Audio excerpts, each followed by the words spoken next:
Canadian racers, make sure your next set of seatbelts and racing suit are from pro1safety.ca.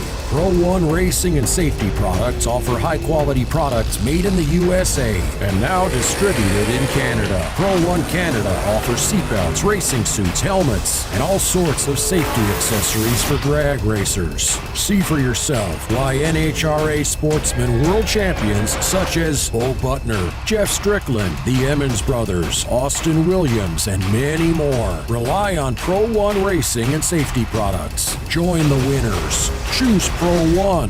Buy high-quality American-made products from your Canadian wholesale distributor at pro1safety.ca.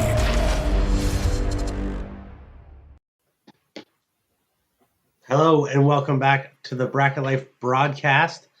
Brandon here, and as always with my excellent co-host Andrew. How's it going tonight, bud? I can't complain too much. Just struggling to get through this week, buddy. Just struggling to get through this week.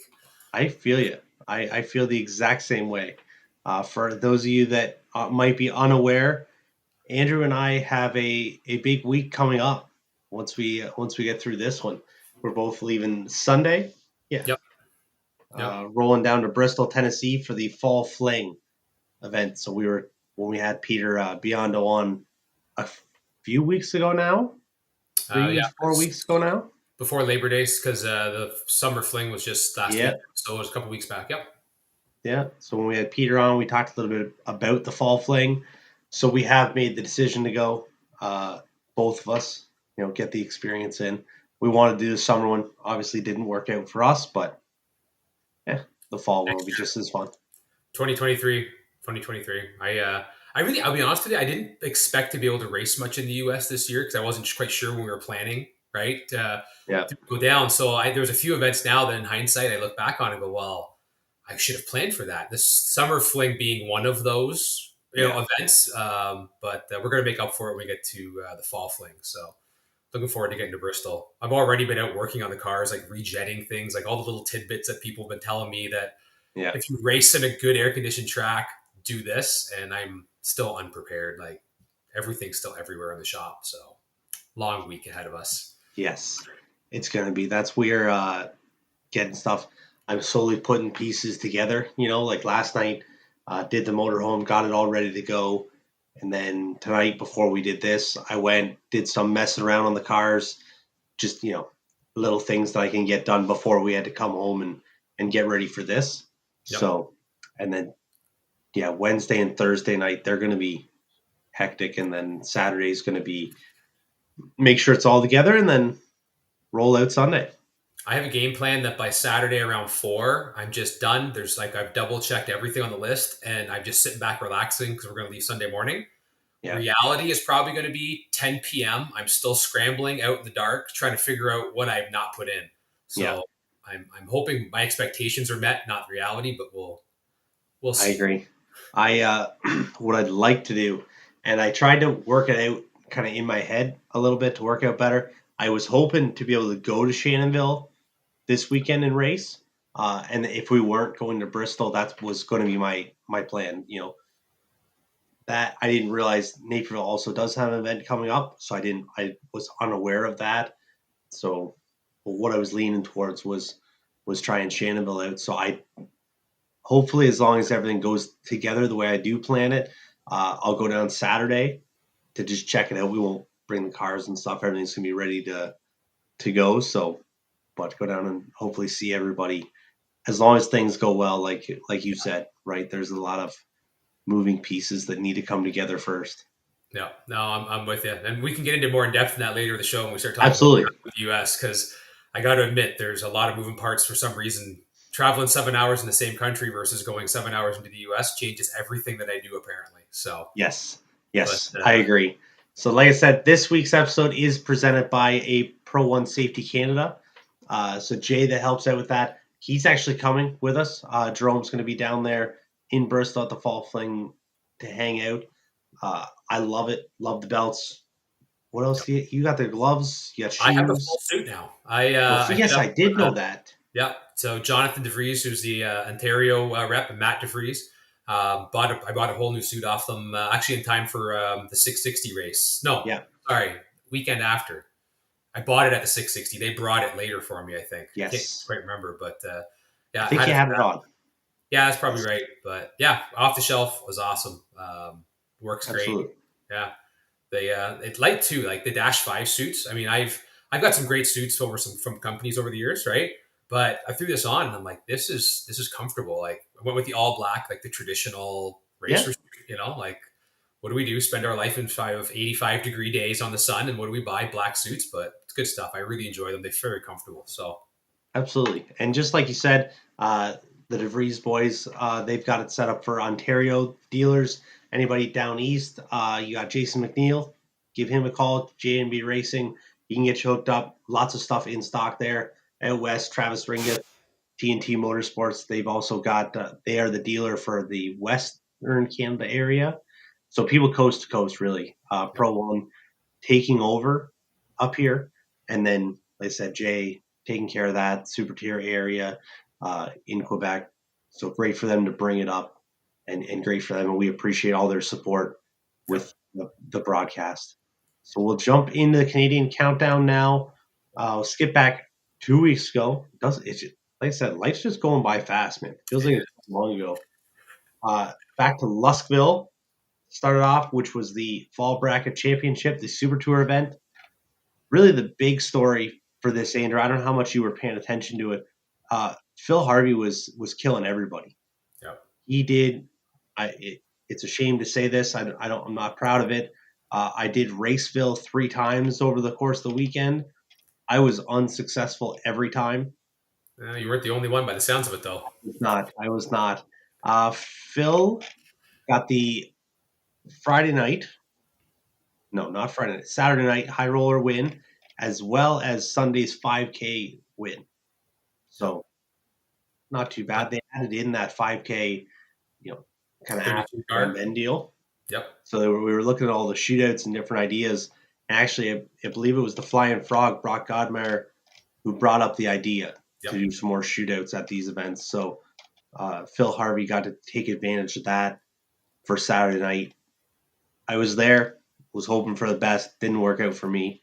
But when we rolled in Friday night to Luskville, they also did have a gamblers race. Yep. Jonathan Roy was the semi-pro winner for that one. And my boy Max Goche got the win there on Friday night in the Little Vega. That thing's a blast to drive. I did get to try it last weekend. I saw that picture of you in the shootout final against Yes. your mother-in-law. I guess I'm skipping ahead here. Don't get me wrong, but I know, but absolutely. But it's fun. It's comfortable. Saturday's 5K Super Pro winner was Dave Rennie. If you look at the winner's circle picture, if you go back and take a look, it's very light for how many people are in it. That is just because of that 5K shootout coming up. Oh, yeah. Because I didn't realize they were taking the picture then, but that would have been a great one to get in. Everybody loves Dave and Pam Rennie. Great people. So really great for Dave. And he's just laying on that thing in the burnout. Oh, yeah. So one of my favorite cars to watch right now. He's competing for the burnout competition win. Every pass. Every pass. Weekend, right? Does not matter. Does not matter. Dave's going to win.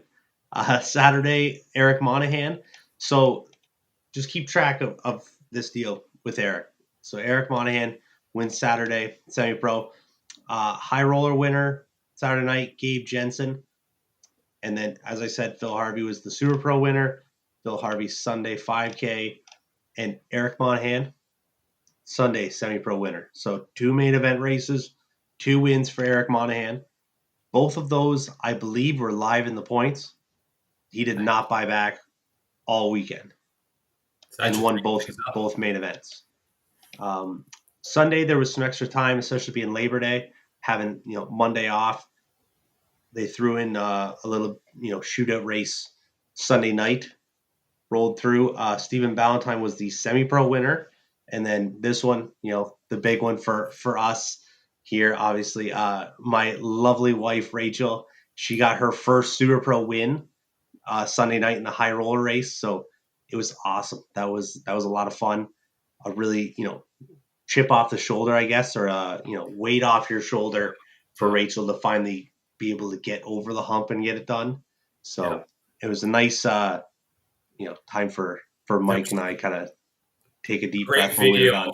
Both of you guys on the Bracket Life Facebook page of that win. I watched that a couple times from all the angles. I think Ashley had a camera on your dad. You had a camera on the car, and it's great to see. It was a big win for Rachel. She's been making a lot of great laps. It's fun to watch someone who's been making good laps and just getting no luck finally just have stuff come together. And Rachel, there's no more deserving person than her in that moment, in that time right now, because she needed that in a bad way. Because I was watching, we were up for the Super Tour back in the summer, and she's laying down laps that should put cars on trailers and coming up against the only other person to make a better lap that round.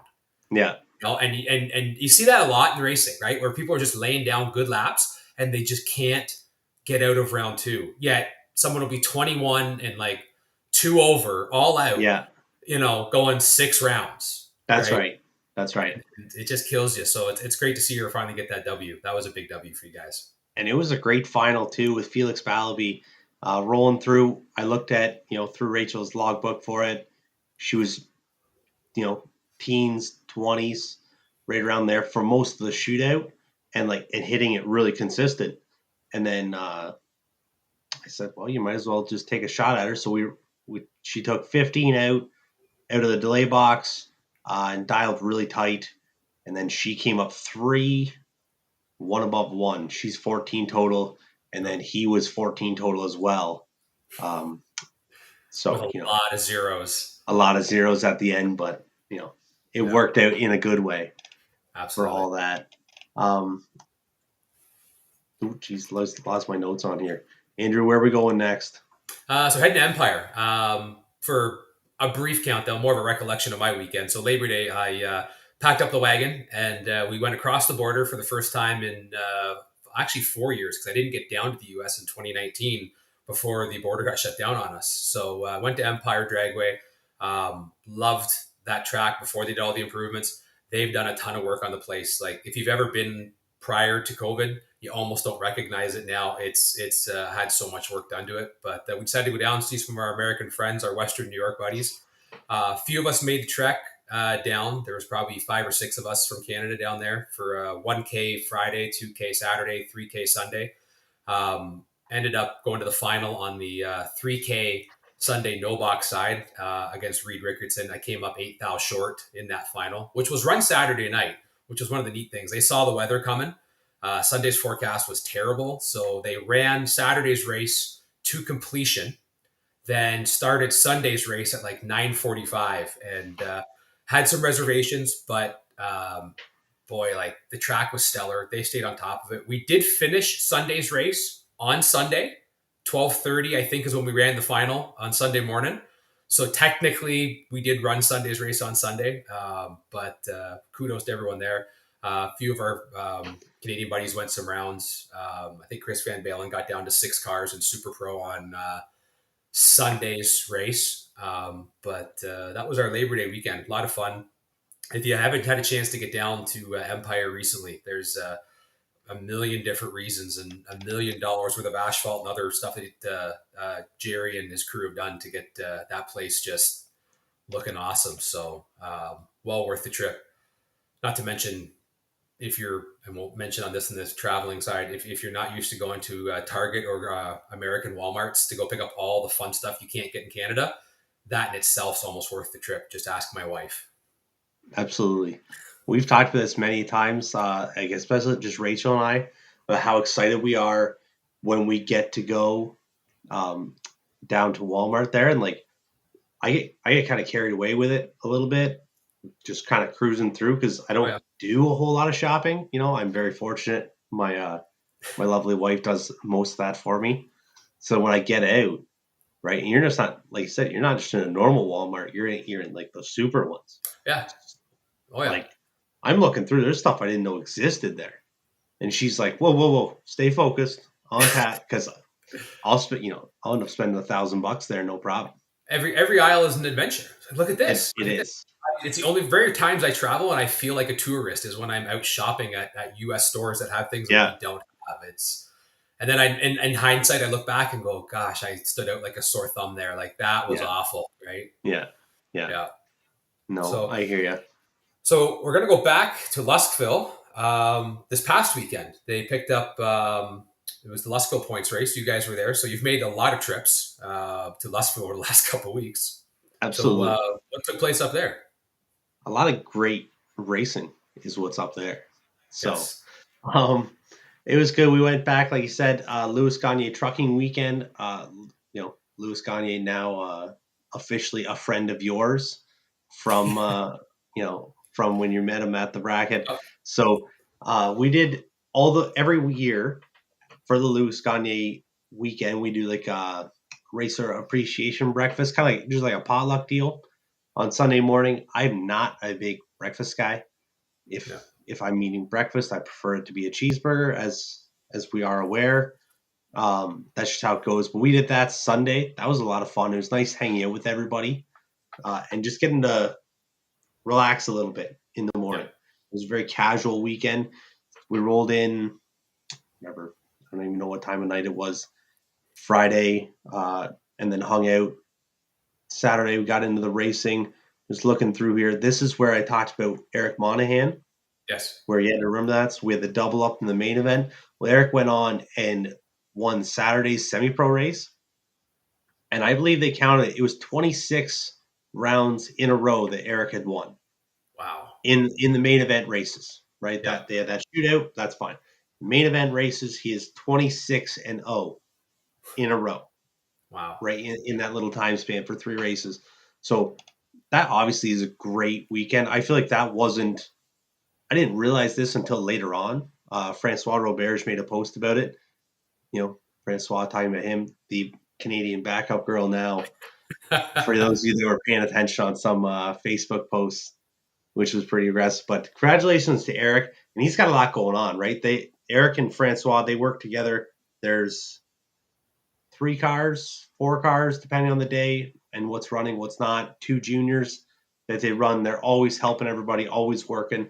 So congratulations to those guys on the big win and the success they've been having. Super Pro rolled around. That was Russ Adams over Dale Gaucher. Dale was red in the final. Russ was awesome all day. I was trying to talk Russ into going to some other races. This one ain't going to work, I don't think, for the fling, but Great. he was on it. Yeah. And he was awfully close on Sunday also to getting a double up. He actually, well, I would say I beat him in the semifinals. He did kind of, I left him a little bit of room, missed the tree.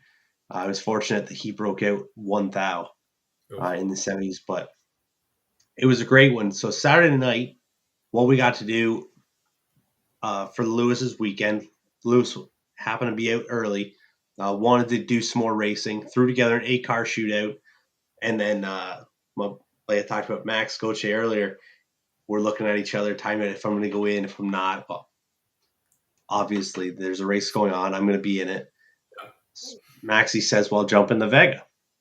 So I climb on into it and, fortunate to go through and get to the final round where I do run against my mother-in-law, Vicky, where she also got her first Super Pro win.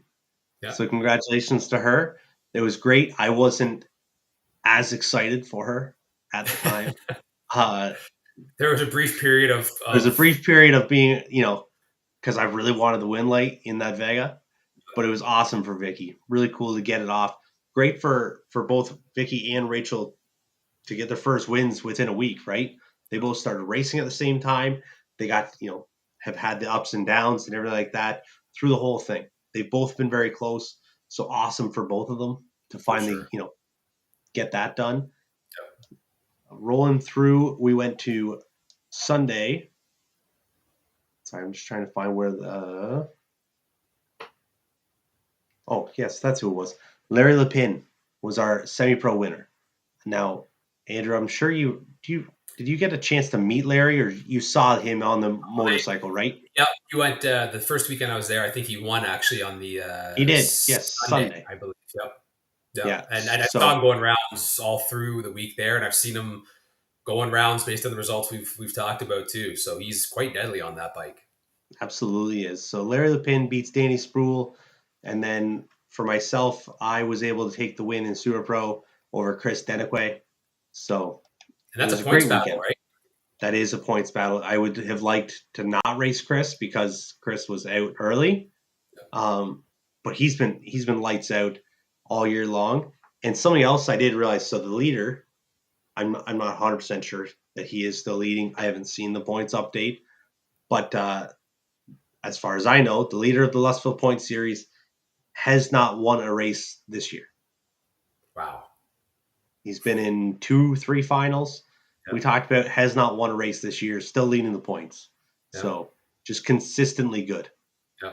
That's the fun part about points sometimes. You don't got to be the guy that turns on the final win light all the time. If you're just going rounds, there's, it could be a big payday Absolutely. At the end for that. Absolutely. For sure. So now we'll whip through. We'll go to Mission. Yeah. So Mission NHRA Division 6. They had their first divisional event since all the COVID restrictions came in and went away. So it was great to see NHRA back with the only divisional event essentially in Canada. Comp winner was Ryan Warder. Super stock was Sean Coor. Stock Ed. I want to say that's Hodder. But Hodder. Yeah. Super Comp, Mark Heritage. Super Gas, Ken Hurd. Super Street, Gary Erickson. Now, this one, I'm not sure. I got to check this one out. I'd be curious. Top Sportsman says Chris Galletti. And this, I'm not sure if this is the same Galettis that are out of Texas. They have connections to the Rad Torque, which is, I believe, a BC-based company. I know they're Western Canada, but I'm pretty sure they're out of British Columbia. They do have a fleet of cars out there. So if anyone out there is watching this and can fill me in, that would be great. But I'm not sure if that's the same Chris Galletti, but Chris Galletti and Sportsman. Top dragster, Paul Nero, who does have a Rad Torque car. He is part of that group. Is a former world champion. Yes, that's true too. Almost missed that. And is he won one of Travis's races? Am I misremembering? I don't know. I'm not sure. Not that I remember. Okay, maybe I missed could have. I'm just trying to think. I feel like he won an event that I was paying attention to out there, and I just, for the life of me, couldn't figure it out before the show. And then Sportsman Motorcycle, Al Almond. Yeah, don't know. I like it. Al Almond for the win in that one. So great to see the divisionals back. Running out in Mission. I didn't get to see what the car count was for it, but I know there was quite a few Americans did make the trip up, even with some of the restrictions that still in place for the COVID vaccines. Again, we'll talk about that stuff, but great to see they got it off and going again and happened a little later. It was supposed to be earlier in the year. They gave it some more time a little later to get it going, but awesome to see. Let's head from the West Coast as far east as we can to Cape Breton. Right over. Just before we jump in, Craig Johnson, he did throw a comment up there. Craig, if you could clarify, Craig threw it a negative. Is that a negative on Paul Nero winning a TNT race or a negative on that is the Chris Galletti? We'll look for clarification there. ADRA Cape Breton race. This was the finale, the final one. Stock, super stock, Kelly McKay over Bill Shepard. Pro Tree Series, race 4 of 5 was Super Street Sheldon Pastuck over Mike Burns. Super Gas, Benny Neaston over Spencer Phillips. We've heard a lot of Benny Neaston. Super Comp, Brett Ramsey over Jim Morrison. Box Gamblers was Dave Anthony for the win. No Box Gamblers, Donnie Chambers. Bike Sled, Rob Wadden. Junior Dragster, Logan Roach. Rolling over to Sunday. Stock Super Stock, we had Mike Ingram. Also somebody we've talked about a bunch on here. Pro Class, Dan Nickerson over Mike Ingram. So Mike was close to the double up on Sunday. Super Pro comes up Andrew Pearson over Brett Ramsey. Sportsman, Gus Longfee. I'll tell you this, you can't read how this is spelled, but it does not look like Longfee. Mike Slow is Glenn Frizzle. Junior Dragster, Silas Bellows takes the win. ADRA season champions, Super Pro Brett Ramsey, Pro Mike Ingram, Sportsman Gus Longfee, Bike Sled Glenn Frizzle, and Junior was Gavin Posibon. We have talked to this. We would like to do a full season recap in a few episodes, potentially November. We're thinking for all the champions across Canada that we do want to celebrate. So congratulations to all those guys. Awesome weekend, awesome names that we get to start recognizing, right? It feels almost every time that I do get to read those, it is a lot of the same guys. So congratulations to all of them. Absolutely. So I guess we'll continue on with the season wrap-up type race. I don't have the champions from Grand Bend listed out yet because I figured we'll cover them all Absolutely year end. But Grand Bend, we're going to jump back to Labor Day weekend. The Saturday was their final points race. Sunday was essentially a non-points race, but I don't think they finished it. I think weather caught them. So top ET on the Saturday, Brad Gibbs taking the win. Mod ET, Jay Talbot. Street ET, Garrett Culleton. Garrett drives, it's an SUV, street car. Like, this thing's deadly. Like, he runs it in no box, and Mod doubles it up whenever he's around. You would have remembered him from the 660 race probably on the Thursday. He was up there. I believe so, because I'm pretty sure that that was when I was driving Drew's car. And I pulled up and I saw the SUV, and I'm like, I wasn't sure what to think of it, Yeah, 11 seconds, I think, in like the 8th mile. I mean, it's not fast, but it's deadly. He puts up a lot of wins with that car, and like great runs. Like, he can hang in the race car classes on good days. Junior Advance saw Reese Hamilton take the win. Junior Development, Noah Gomes. We've got Tommy's Outlaws Junior 330, Brody Brown. Extreme 32, Benny Smith. Junior Consi, Lauren Roy. And Open Comp, Ryan Elford picking up the win for the Saturday. So we'll do a recap of points champions. I do know that there was actually a rare double champion, same driver, 2 classes at Grand Bend. So we need to highlight all that when we get to that point. Absolutely. And I don't know, That's cool. Yeah. You know what? It's I think it'd be fun to go back through. There were some close points chases in a lot of series. This weekend, RCSS is closing out their point series for their championship, and there's a few races that are really tight there. So I think we need to kind of paint some pictures and dissect some points runs for all the tracks as we get that information. Might even be a couple episodes to go through all that, because I think there's some great stories to pick up from those. So I absolutely agree. I think that'll be really cool. Absolutely. So I think that's about it for what we're going to do for the countdown this week. We'll get into the main topic, which we kind of alluded to at the start, which was talking about cross-border travel as we get back into being able to do that with a little less restriction, not completely unrestricted, which is kind of what we're used to. Well, somewhat used to back in 2019, right? But I figure it was one of those conversations.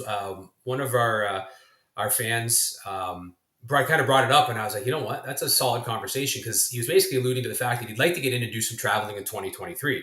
Hasn't done it since, truthfully, back into, I think, the 80s or 90s when they were last really traveling around. So he's got his own operation now, and I said, you know what? Like, this is something I hadn't thought about, because I've been a little lucky that through the years outside of the COVID years when we really couldn't travel, we've kind of regularly gone down, but that's not something that a lot of people are used to. And there's a lot of people in racing right now who have come into it or got stuff together that maybe never have, because this is new to them. So this would be a great subject to kind of broach and talk about, because whenever it comes up, it always turns into about a 45-minute conversation at the trailer or wherever we're at. So not sure how you want to kind of jump into this and go after it. I mean, we've got producer Rachel put together a lot of great notes for us to roll through, right? On the do's and don'ts type of things. But, there's a few things on here as I was reading through it, like riding up to the border, right?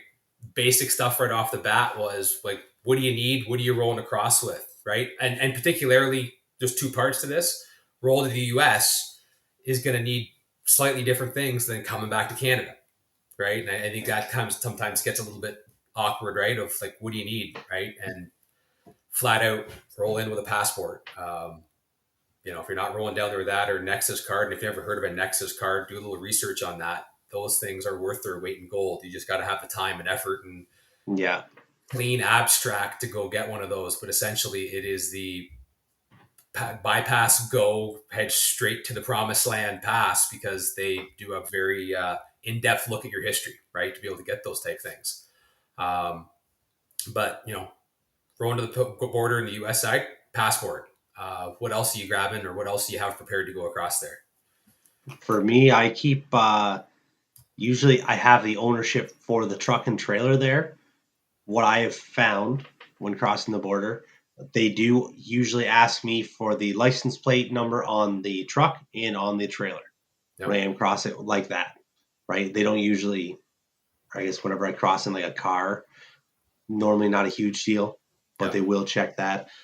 This is a great conversation for all the things that you just listed, right? Because like I get a little clammy when I got to cross it, like whether that's right, wrong, or indifferent. Rachel is the exact opposite of that. Rachel does not care, right? This doesn't matter. We're just going over there, right? We're not doing anything wrong. And that's really the attitude to have. She pushes that on me. I don't always listen to it. I still get a little nervous. But that's how it goes. Like I said, she's got the whole list. So we'll just dive in for the whole thing. When we go through, I guess, kind of the process of how it goes when I pull up, and then we'll, compare notes to how you pull up. Because there is some differences, which is, I think the key part is there's differences we're going to approach here. There is no right or wrong answer. Like, that's right. There's no definitive answers. Neither one of us, we should put this out there as a disclaimer, because I feel like disclaimers are important. Neither one of us are experts on crossing borders. We are not brokers. We are not any sort of officer of the border. These are not the right and wrong answers. These are simply just what we do to go through to cross the border when we cross at the different ports of entry that Brandon and I both use, both coming into and out of the U.S. That's right. I think that works. Okay. I think it works. It works. Now, when everybody's just going across like wild, then, whatever. Yeah, that's not to do with us. Yes. Don't talk about what we said. Well, Brandon and Andrew said this. Yes. So when we roll through, first thing to always make sure of, especially when you are going through the truck and trailer, you are not because when you come up there, right, it says cars, trucks. You are not one of those trucks. Those trucks are for transports, those are for commercial vehicles, things like that. We stay over cars, RV lane. That's where I always hit. That's the easiest one. When you do roll up, if your vehicle is equipped with air brakes, don't just roll up there and then pull the park brake. It's loud for those lads, right? Then they usually get pretty upset when you're pulling it, and then you can ask them if you want them to shut the truck off, or if you want to, pull the park brake, set it, then whatever. What I've done, when they want you to put the brake on, they'll wait, they'll shut their door, you pull it, then they'll open their door back up. So it's not screaming in their ears. For that quick little minute. That is a handy one. They do appreciate that. I duly noted, because I'll be honest with you, ever since we bought the Renegade, literally first thing I do is slam it to neutral, pull the brake, and shut the motor off as fast as I can do 1, 2, 3 in a row. Yeah. So I've never actually thought about the air brake thing, because I'm more worried about crushing someone with a rollaway that I'm not paying attention to with no running motor. But valid points. The key part to that is that you want to come up there with the best experience you can with the person that's about to Yes. give you entry into the country or deny you and send you home.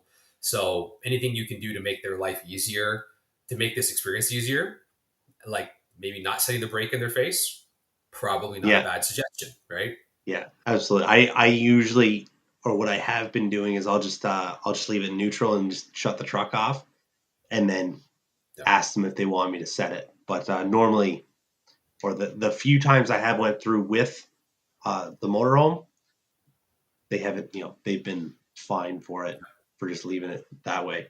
Um, that's pretty much the first one. Like I said, I have had the passports ready, throw them in there, and then the ownership, or at least the license plate numbers. When my dad used to take me, he just had a little sticky note on the dash, had the license plate for the motorhome, license plate Yep. for the trailer. That's all Yeah. that I've really needed for pulling up on there. This one's an interesting one, and this one has a different take to it, but still, the idea of it is still the same.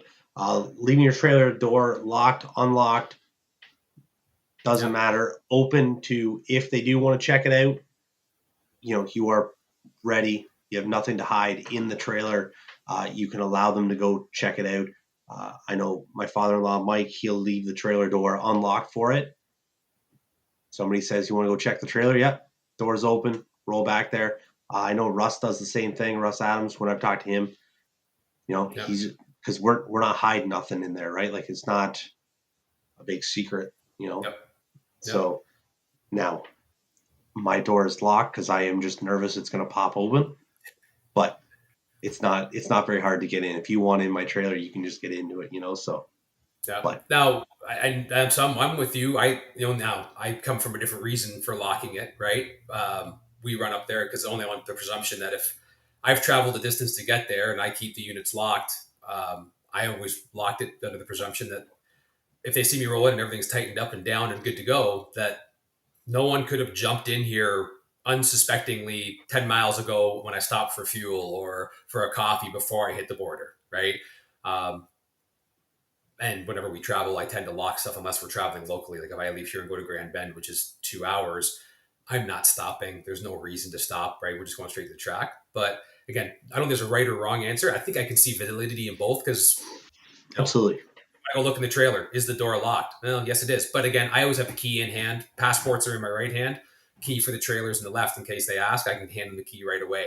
Maybe it's just the same thing as having the door unlocked. You're presented, you're Absolutely. ready. There's nothing to hide. Go look. See what you need to see, right? I've had the mask where they wanted to see it inside the motorhome, right? It's a side door unlocked. No, it's not.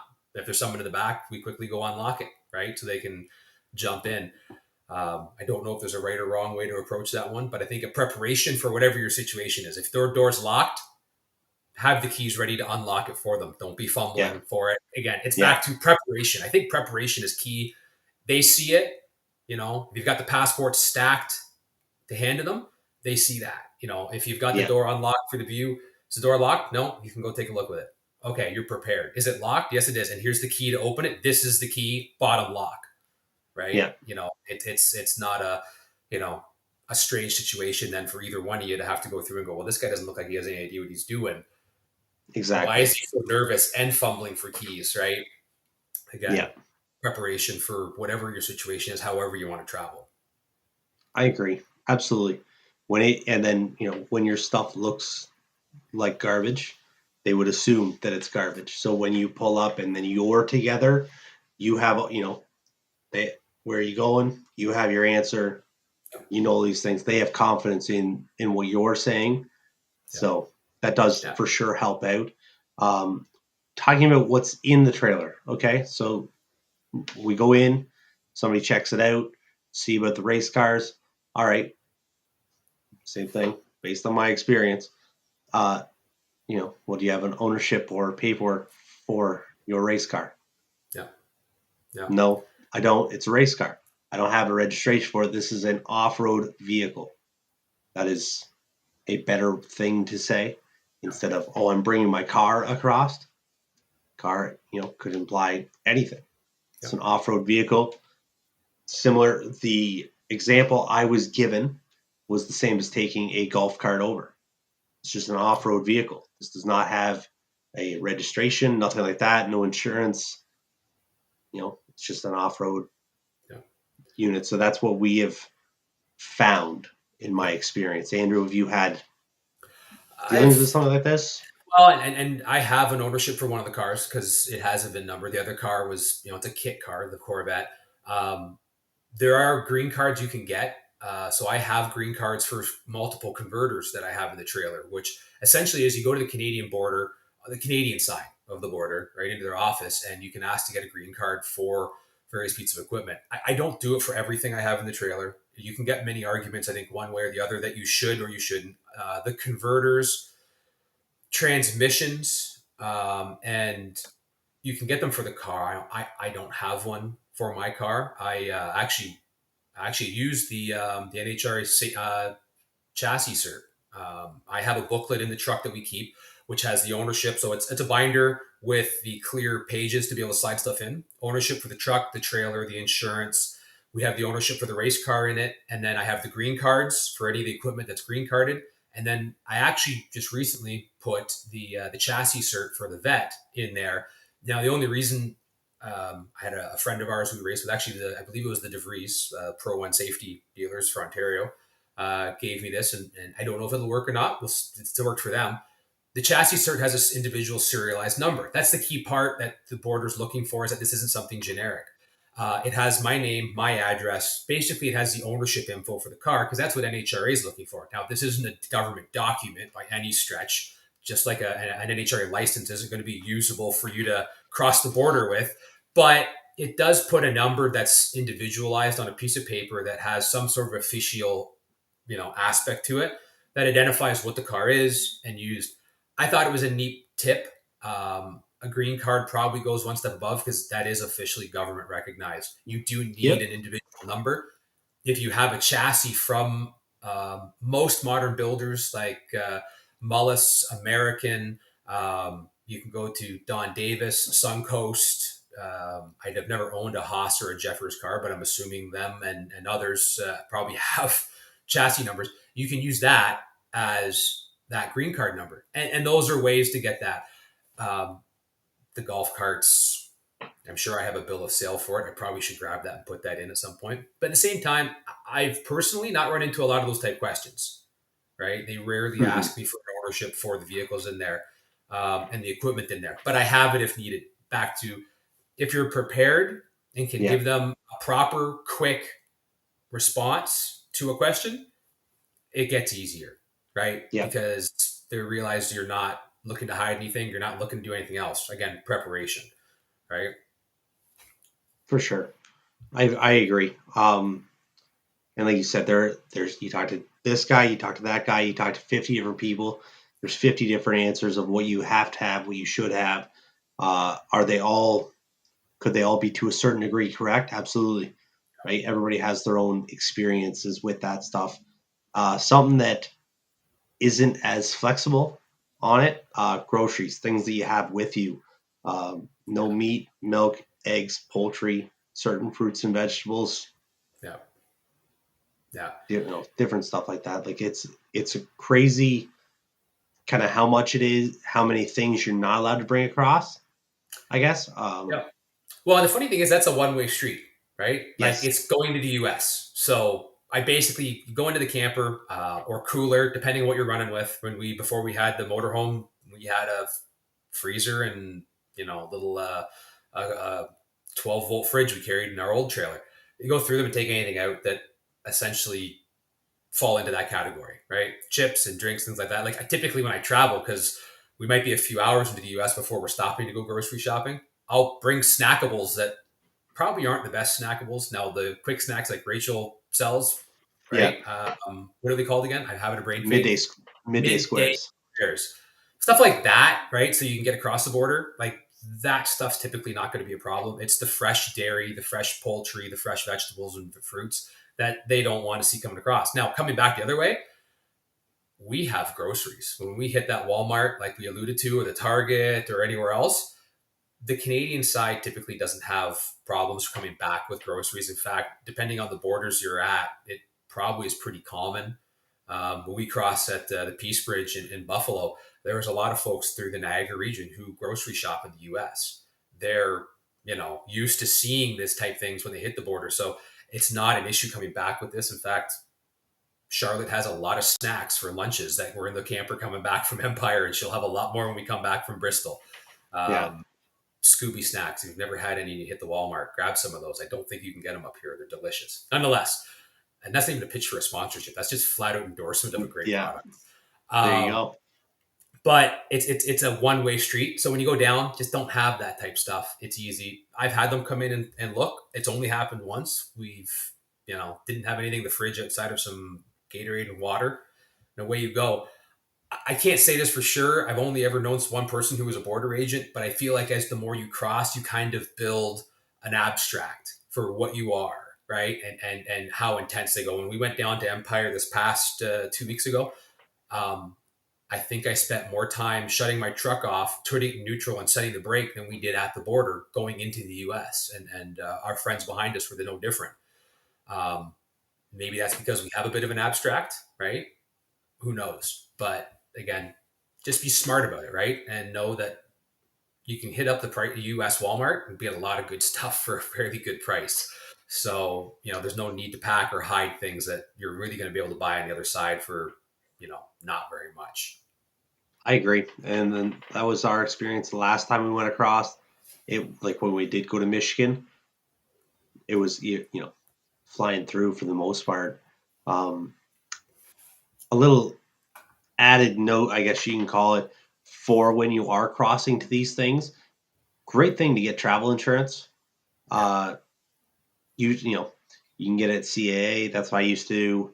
CAA member, we got it at a deal when I was rolling in the truck and trailer, like just my pickup truck. Rachel and I actually just got it from the bank. We just got it from RBC today. Went like very cheap, and then takes care of it for you just in case, right? They don't have health insurance or anything like that and everything down there. So nice to have it. These are important things, right? Because and something to add to, I'll go one step further. This is coverage for when you're not on the track. Yeah. And that's something I think again, with our medical system we have in Canada, where you essentially go from province to province with coverage, although there might be some conversation that could be had later about, I didn't realize this, there's some coverages racing in certain provinces if you're from Ontario with OHIP that you don't get the same of. But we kind of get forgetting that that's not a thing when we travel to the US. Now, something else to think about. So heading to Bristol, I have an NHRA membership. I have an NHRA license.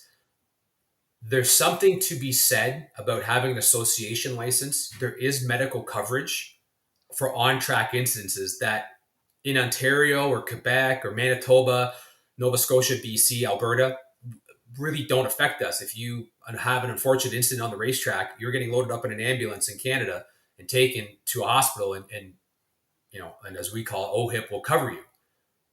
You don't have that in the US, whereas the NHRA and IHRA licenses do have that. You have that sort of coverage. In fact, I talked to the division director, Dave Moen, Division 1 director, kind of at length about these type of things, because I think it's an undersold point for Canadian racers traveling in the US with an association license. If you have an on-track incident and look at the paperwork, there is medical coverage to an extent for any unfortunate incident you may have. Insurance that you buy at your bank won't cover that on track. Insurance that you essentially buy through your membership of the IHRA, the NHRA, the WDRA, hint to something we should talk about later, maybe not this episode, but something coming up, does cover that. And I'm not the biggest advocate to the licensing systems, because I think there's a lot of stuff that doesn't help us as Canadians per se, that is more important to the US. But if you're going to race in the US, maybe there's a conversation about that sort of thing being something, right? So, but travel insurance, I mean, if you're going to spend 20 hours on the road getting there and 20 hours getting home, that's 40 hours that, stuff can happen. Right? Absolutely, you can. You never know. Before we do hop into the next group, we did get the update. Craig Johnson does confirm that was the Chris Coletti there you go admission. There you go. So good for them. When you are traveling, I guess the big difference now, you kind of talked a little bit about it, between say 2022 and 2019 crossing is all the new rules and restrictions you do have. Yeah. With COVID, I am unsure of the vaccine stuff right now. There was something that changed on the weekend about whatever mandate. I'm not really sure. I did see something missed. At the end of the day, the coming back to Canada is probably going to be the more restrictive aspect of what you run into. Yes. Um, and that's they can't deny you entry, but they can certainly make your life a little more headachy if you don't have the right stuff in place. Um, there's a point that James Craig just made that we'll come back to Yes. on the chat there. But ArriveCan app is what you need to have to get back into Canada. And I have to admit, I had some apprehension about that because I hadn't traveled since it came in. It was a simple download on the phone. If you're worried about putting the ArriveCan on your phone, I essentially grabbed a burner phone and did it. I was curious to see if it could work because I didn't know how this was going to work. I know there's a lot of apprehension about downloading various apps onto your phones, about trackabilities and things like that. And I understand it. I get it. I'm not a big fan of various tracking stuff on my phones just because of, I just don't really care to have it. But without getting tinfoil hat over it. But at the same time, a simple backup phone, your old phone, you just need internet access, right? So when you get to the US, you download the ArriveCan app in Canada, upload your passport information to it. There's they look for a PDF copy primarily for a PDF copy, but if you just have a picture of your vaccine receipt, you need 2 vaccine shots. You don't need 3, you don't need 4. There's no difference on that. If you have that stuff, essentially you're going to get back into Canada. There's been some stories to talk about people that having to, be pulled aside on border crossings, like land crossings, sorry, having to take an additional test. I haven't run into one of those yet with anyone who's raced. But essentially, if you have all that stuff, you enter 72 hours before you hit the border. You put in there what border you're going to cross at. You add the travelers that you're with. So when we went down, it was my dad, myself, and my friend. And we didn't have any issues. I just told them what border I was going to be at, what time I was going to be there at within some reasonability. I've heard people be out as far as 4 or 5 hours. It makes no difference because when you get there, their information is tagged to your passport number. Right? I didn't have to show them my phone. They do send you a QR code to your email. So as long as you have a secondary phone to put it on, if that's what makes you comfortable and some sort of internet access, then it gets you back in. Now, you don't have to have this stuff to get back into your country, but it makes it so you don't have to go through the headaches with dealing with Health Canada, which has evidently been the biggest obstacle for those who have had shots, like not had shots or had to deal with fighting over that sort of thing. Apparently, they can give you a $5,000 fine if you come back and don't have a quarantine plan or haven't had shots. I haven't run into anyone that's run into that. There is a fine you can get. It's funny some of these points are coming up as I'm hitting them on the screen here for comments. But again, you can't get denied access. You simply just get denied the lack of headaches as you get back in.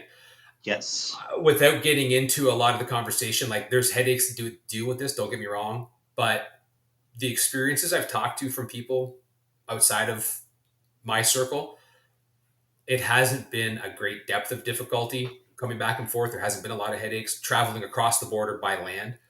Airplane, I haven't traveled yet. So, I haven't been to the airport, haven't seen these headaches coming back through customs. I think that's a different animal. I think the stuff we see on the news to some extent for air travel versus land travel is different. I've heard people say that they haven't even had questions about any of this stuff going back into Canada and haven't even cared. Some people saying they haven't even uploaded the vaccine info and crossed. I'm not going to say that's the way to go. I'm also not going to say that you couldn't, but I think it depends a lot on who you get for, an agent at the border, which is pretty typical, right? Some have just breezed through and said, thanks, welcome back. Others have decided to pull us over to secondary and talk race cars for 25 minutes because there you go. In all honesty, it's a 12-hour shift and they don't often get to see stuff that, seems different or cool when sometimes when you're rolling in with a truck and a trailer and race cars and that's what you're doing, Honestly, they're humans too. They just want to do something different once in a blue moon and break up their monotonous day of where have you been? How long have you been gone? What are you bringing back? Do you have anything to declare? Yeah, Right. absolutely. So, Anything else to add? no, I was just going to say maybe this is a good time to bring up James's question, James Craig, with going across to the U.S. side because he brought up a good point. I agree. Yes. Any issues with taking race fuel over? Based on my experience, no. I don't know if you've had any issues with that. Normally, I think there has to be at a certain volume, it will become an issue. Do I know what that volume is? No. Do I don't think we're anywhere near that. No, I've known guys who crossed with drums of methanol tied down in their trailer. Never thought twice about it. Um, Typically, we tend to carry all ours in the red 5 gallon cans, like the DOT approved cans that you would Yeah. carry. Um, the only reason we do that is it fits into where we carry our fuel better than the race jugs do that you Yeah. see typically in trailers, like the VP or Sunoco jugs or Renegade jugs, Yeah. right? The That's how I carry mine. Yeah, where I carry mine, that doesn't work as good for me. So we Yep. carry in there. The amount that I carry, I mean, I have 5, 10, 15. I might have as much as 45 gallons of fuel between the two cars and generator gas for the smaller gas generator, all broken down into 5 gallon deals. I've never had any question it coming down. I've never had anyone question it coming back up. I knock on wood when I say this. I mean, this is one of those subjects I feel like we're broaching subjects I kind of want to be superstitious on as much as I'm not. I agree. But I believe as long as you're carrying it in a manner, I feel like that's not an issue for what the state or provincial rules are that you're coming across from. It's not been an issue that the agents have really asked or brought up with me. So, if you're carrying drums plurally in there, and I don't know many jurisdictions that generally look at that as being okay. And again, I only really know Ontario's jurisdictions for what we run around majoritively in our province. I carry my fuel based on what I know or believe is the most legal way to do that. As far as volumes go, I've never had anyone ask me about that. I've had people ask me if I've bought diesel when I'm down there. It was kind of an ambiguously weird question. And, I've said, yeah, I filled up with fuel in the US, right? Again, I had to get home, man. yeah. I needed to get home. That just is what it is. Where are you coming from? Alabama. I probably didn't make that round trip on the tanks I've got. And if you've got a smaller setup than I do, which is the majority of people, you didn't. They knew It'd be that. I'm impressive. not sure. Well, hey, if you can do it, If fantastic. you could right? do it from here to Alabama and back on one shot, that's impressive. Those are some tanks. That is some right? tanks, right? But again, back to honesty, forwardness, right? Like, Yep. don't say anything more than you need to. I feel like that's I want to say that's a given, but maybe most don't get that. If you're asked a question about something like fuel, do you have fuel? Yes, I do. You don't need to get into the spiel that I have 55 gallons tucked away between the truck and the trailer. Just, Are you carrying fuel? Yes, I am. If they ask how much, you can get into it. You don't need to, give any more than that. And I don't think sometimes they expect any more than an answer to what they're looking for because they're not looking for you to come up with a long, detailed life story. Yes, that's right. They have a question that they would need an answer to. That's all you need to give, right? Yeah. Both legally and probably smartly, right? Yeah. I have crossed with all my race jugs full and a drum of fuel in the back as well. I would be doing that to go to Bristol, but now with the new generator we have, I don't have room for a drum. Yep. So I can only take so much now. It's not. It's nerve wracking, like we said. It's not a huge deal. After we've done it a bunch of times, we did a bunch, Rachel and I, when we had to stay. If you stayed for so long, you needed to get your COVID test. Did that. Was it stressful at the time? It is, because if I'm uncomfortable in a situation, I get stressed out about it. Rachel usually handles all that. I am going to have to figure out the ArriveCan stuff myself. I am going to Buffalo end of October to go see a Bills game. So that she's not joining me for. So I'll have to be a big boy myself and be able to fill up my own app for that one. It's simple. Just do most of it at home, buddy. I did it on a. When did we leave for Empire? I left on Thursday night. I did it Tuesday afternoon in the shop. Yeah. Just it's and I'll be honest with you. I was dauntingly scared like you because I'm like, oh my god, there's Yeah. more online stuff I got to deal with. Not that I'm a non-tech savvy person, but like I hate software that's app based on a phone. That's going to be the Yeah. difference between me coming home without headaches Yeah. and me coming home with headaches. It's pretty straightforward. You literally take a picture of your passport and then Yeah. upload a PDF, and everything else seems to go pretty smooth. Like so, not bad. Don't be alarmed No. by it. So we'll get all that sorted out. And like I said, it's much easier now. You don't need the COVID test. When we did fly across, there were the airport. The first time we flew back, we had random tests that we had to do. Second time we did not. That's pretty much it. Crossing the border is not too hard anymore. Yeah. So we've done it. Craig did throw another question a little bit earlier. If you don't have a vaccine, I believe you still have to quarantine. Yeah. Not 100% on that. I believe you do, but you still get back in. Like they can't not deny let you in, right? Yeah. You still get to come home. And it just is what it is. Any other questions, concerns, anything like that? Shoot us a message, right? If we have experience with it, then we'll share our experience. But don't let this be a deterrence from trying new things and trying to get across. Like we said, there's new experiences all over the place. Things we want to try. You race at home so long, you want to go try your luck out against a new crowd. Go for it. Take your time, be prepared, have an idea of what it is that you're doing before you get to the border. And then if all goes well, then you'll have no issues. It goes smooth. Like you once in a blue moon, you run into something where, and honestly, you didn't touch on this. I've run into more people just wanting to look inside my race trailer at the race cars, both on the Canadian and US side, than I've run into people looking to hassle me. Majority of the time when you roll in and you say, they ask what's in the trailer. Cause again, they see a lot of stuff that looks the same, but is very different, right? All the time. So the difference between you and I rolling in with a trailer full of race cars or the same type of truck, motorhome, trailer combination that has four-wheelers, dirt bikes, SUV or ATVs, a spare car to just go drive around because a couple are going down to travel to the US. Like it all looks the same. So when you say race cars, that might be something different for them. They just want to go look at it. Yeah. We've run into it where I've had one gentleman come to the door, ask me to get in the trailer. I give him the key. He goes back. He looks in the door. I see him go into the trailer. I tell him where the light switches are. If again, I may be rambling slightly, but help them in their ability to get you through the border. So if you've got a light switch in the trailer, like we have 12-volt lights, sir, when you get through the double door, it's immediately on the left top switch is the light. Because I've crossed at midnight. There's no light to be had inside my trailer because there's no ambient. I've crossed at noon on a sunny day. You can see everything inside my trailer if you've got a door open. Yeah. Right? Tell them where the light switch is.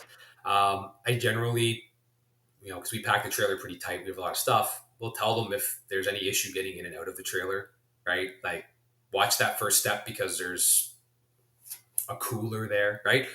Yeah. But they always want to see what's inside there most of the time.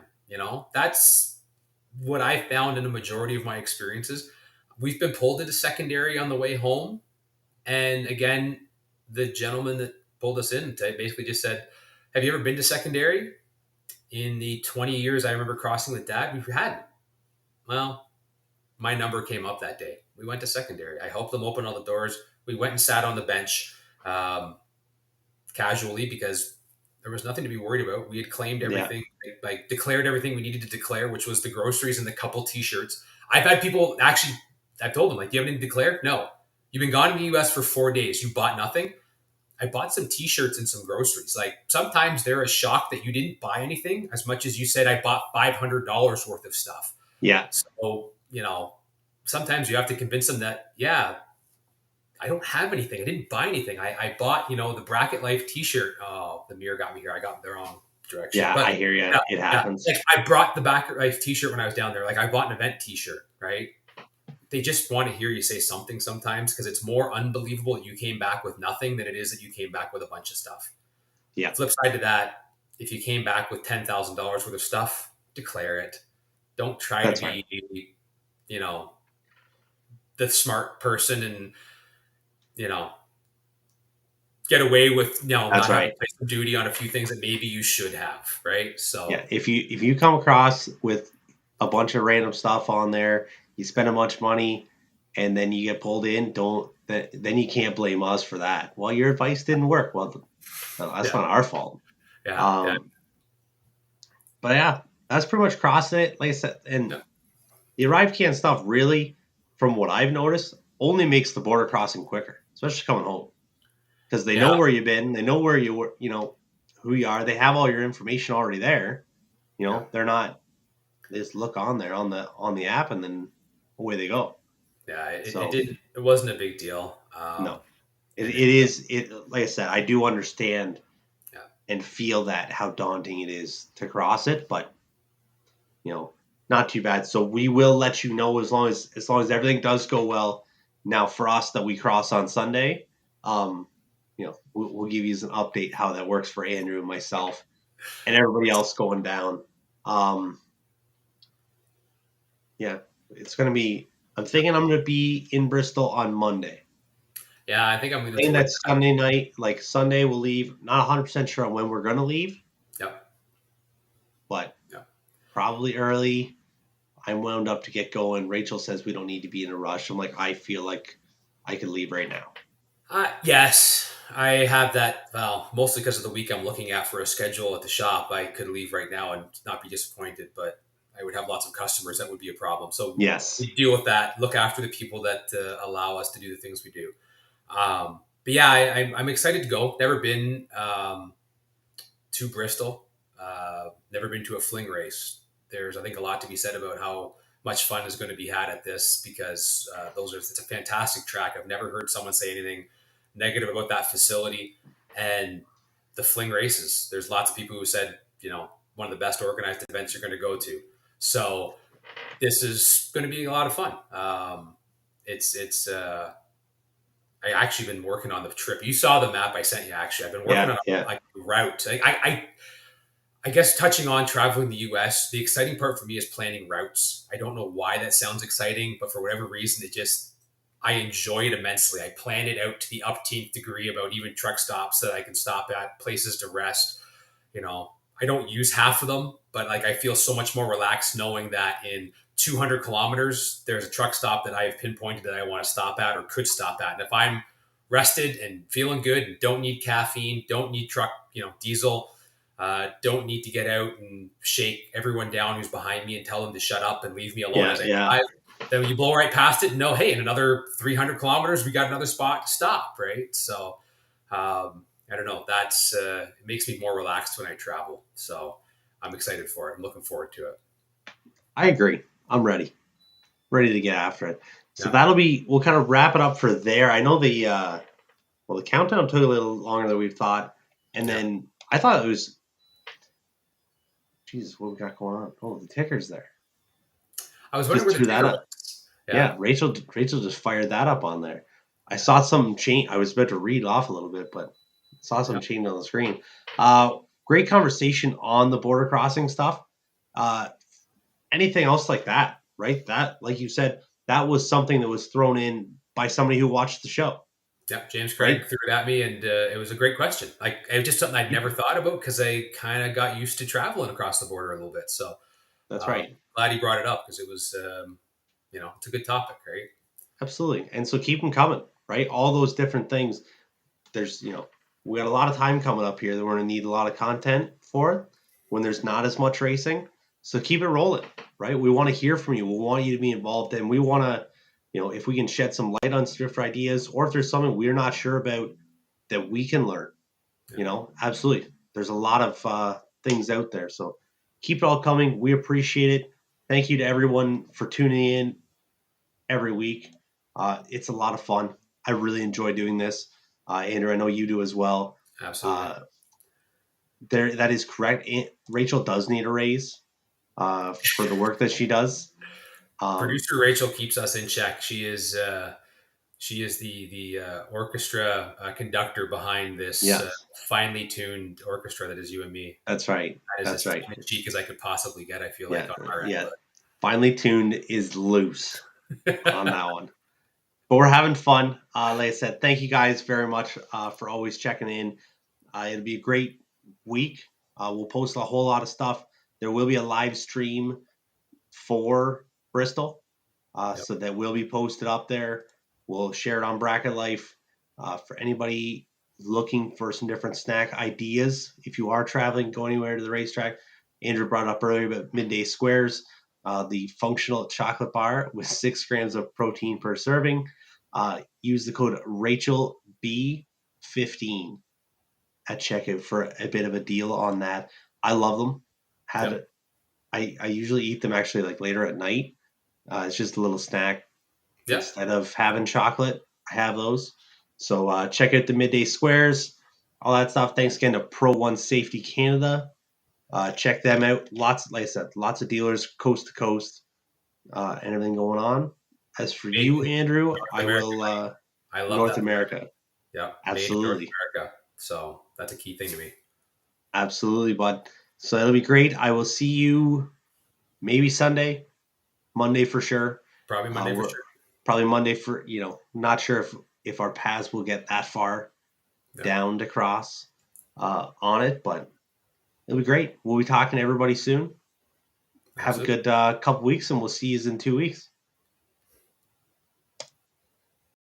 Canadian racers, make sure your next set of seatbelts and racing suit are from ProOneSafety.ca. Pro One Racing and Safety Products offer high-quality products made in the USA and now distributed in Canada. Pro One Canada offers seatbelts, racing suits, helmets, and all sorts of safety accessories for drag racers. See for yourself why NHRA sportsmen world champions such as Bo Butner, Jeff Strickland, the Emmons brothers, Austin Williams, and many more rely on Pro One Racing and Safety Products. Join the winners. Choose Pro One. Buy high-quality American-made products from your Canadian wholesale distributor at ProOneSafety.ca.